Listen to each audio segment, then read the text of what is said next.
प्यारे बच्चों, जैसी कक्षा 6, 7, 8 के लिए ये क्लास चल रही थी, इसमें प्रेजेंट इंडेफिनिट में आप लोगों को समझा रहा था।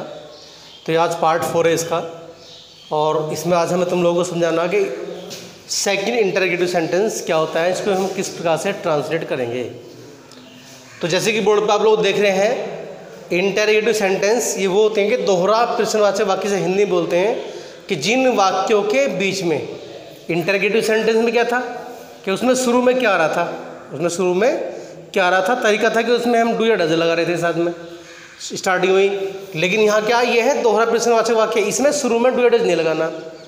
इसमें हमें क्या करना है, पहले समझ लीजिए क्या है कि प्रश्नवाचक शब्द आता है वाक्य के बीच में, ये हमारा दोहरा इंटरोगेटिव सेंटेंस होता है। इसका तरीका भी थोड़ा चेंज होता है। कैसे, देखिए जो इंटरोगेटिव सेंटेंस था उसमें हम लगा रहे थे पहले डू या डज, ये लगा रहे थे। इसमें हमें डिफरेंट कितना करना है, इसमें डिफरेंट करना कि इससे पहले जो क्वेश्चन वर्ड है उसकी अंग्रेजी और रखनी होगी, प्लस शेष इंटरोगेटिव की तरह बनेगा डू या डज प्लस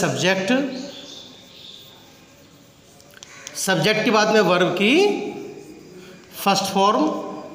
रिमेंबर दैट कि यहाँ एस और ईएस का प्रयोग नहीं करना जब डू या डज सहायक क्रिया प्रयोग होती है तब। अब क्या करना है इसके बाद में, ऑब्जेक्ट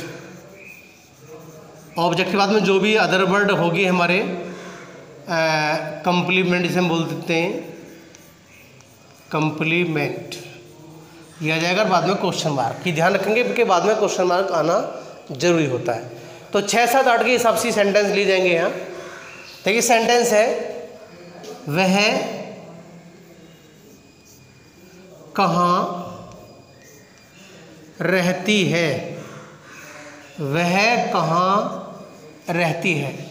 तो प्यारे बच्चों आप लोग यहाँ देखिए कि यहाँ कहाँ जो है ये वाक्य के बीच में आया, इसका मतलब ये है हमारा दोहरा प्रश्नवाचक वाक्य। इसका तरीका फिर हमारा यह होगा, सबसे पहले क्वेश्चन वर्ड जो बीच में आया है वेयर, उसके बाद सहायक देखेंगे डू लगानी है, डज तो हम यहाँ लगाएंगे कर्ता के अकॉर्डिंग, करता है सिंगुलर तो आ जाएगी हमारी डज, वेयर डज। फिर सब्जेक्ट देखेंगे या वह है, वह।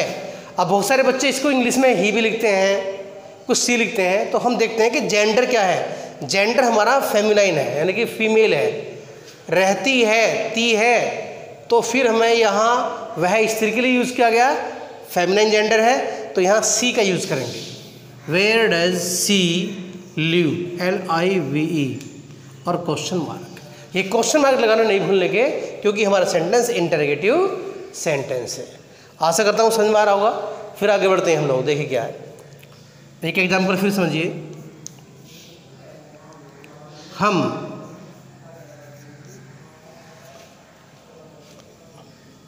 नदी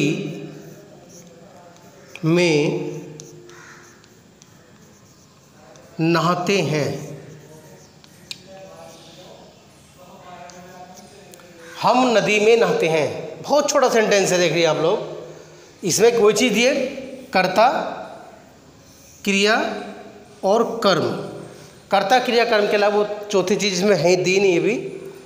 तो सेंटेंस को बनाएंगे। ये हमारा सेंटेंस कैसा है, ये सेंटेंस हमारा इंटरोगेटिव नहीं है, ये सेंटेंस हमारा इंटरोगेटिव नहीं है। इनसे इंटरोगेटिव सेंटेंस कब बनता, जब हम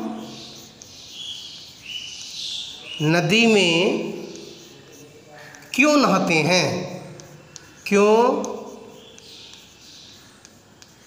नहाते हैं। अब आप लोग देख रहे हैं कि ये सेंटेंस हमारा एफर्मेटिव सेंटेंस है। कैसा है,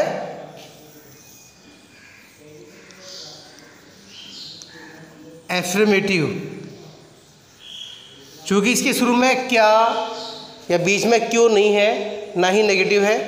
लेकिन यदि इसी सेंटेंस में हमने क्यों, क्या, कैसे कोई सवाल कर लिया, क्या कर लिया, कोई सवाल कर लिया, तो फिर हमारा ये बन जाता इंटरोगेटिव सेंटेंस अब समझिए कि दोनों के बनाने में डिफरेंट क्या बेटा, या हम बना रहे हैं पहले करता है वी, चूंकि एफर्मेटिव सेंटेंस में हम सहायक क्रिया का प्रयोग इसमें नहीं करते, तो वी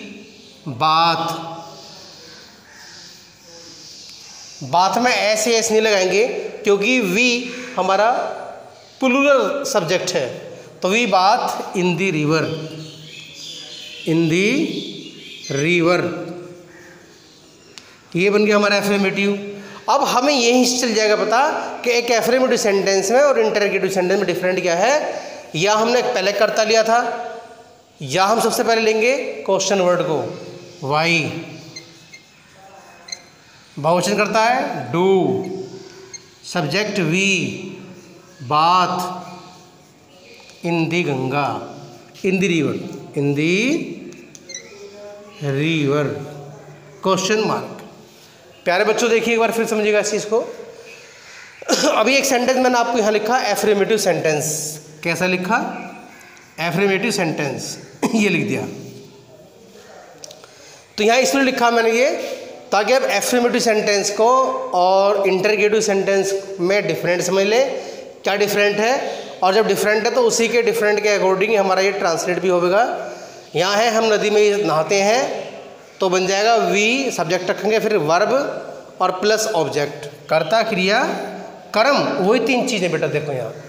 ऐसे ही यदि यही सेंटेंस हमारा इंटरोगेटिव बन जाता है तो इंटरोगेटिव सेंटेंस में हमारी क्वेश्चन मार्क, क्वेश्चन प्रश्नवाचक शब्द, question word plus helping verb ये ऐड हो जाती है, बाकी वो का वही रहता। आप लोग यहाँ देख सकते हैं we bath in the river, इससे पहले केवल वाई और डू लगा दिया।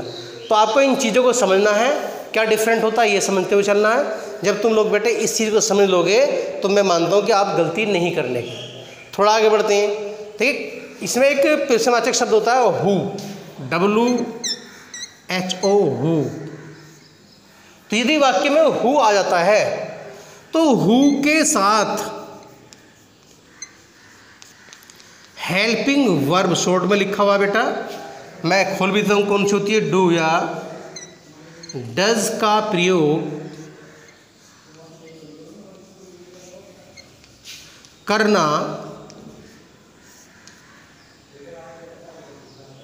अशुद्ध है या करना नहीं चाहिए, करना नहीं चाहिए। थोड़ी सिंपल लैंग्वेज लिख रहा हूं बेटा। हु के साथ हेल्पिंग वर्ब लिखा हुआ है, हेल्पिंग वर्ब शॉर्ट में लिखा हुआ है, हेल्पिंग वर्ब HV जो खोल भी दी गई है, क्या, डू या डज का प्रयोग करना नहीं चाहिए। समझिए कैसे, हमारे पास सेंटेंस है तुम्हें कौन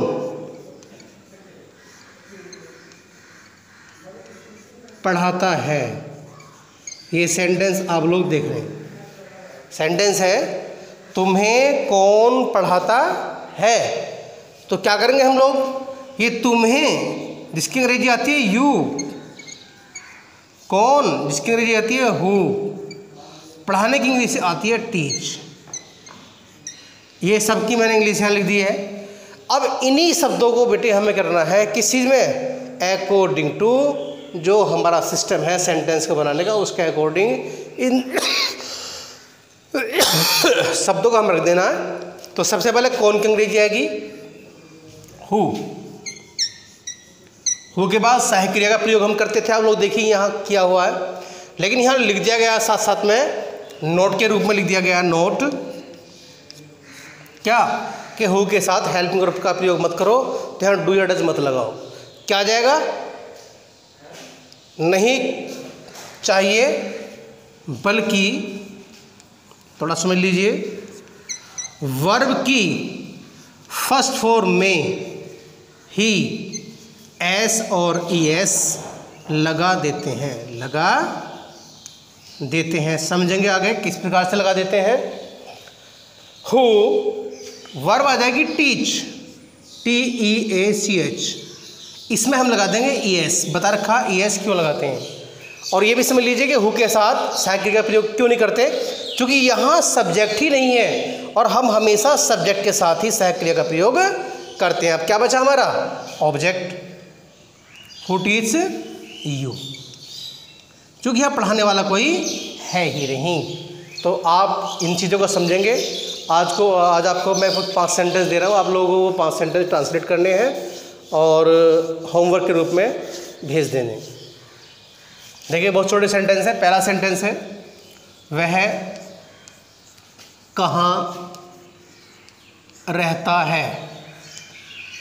सेकंड, तुम क्या पकाते हो।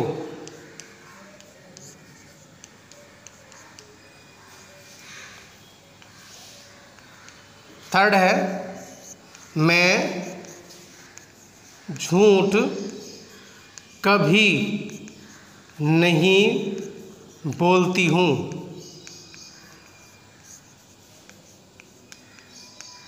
और 4th सेंटेंस है, वह मेरठ जाता है। और 5वां सेंटेंस है बेटा, तुम क्यों नहाते हो। ये 5 सेंटेंस आपको ट्रांसलेट करने हैं। शेष नेक्स्ट वीडियो में आगे बढ़ते हैं। धन्यवाद।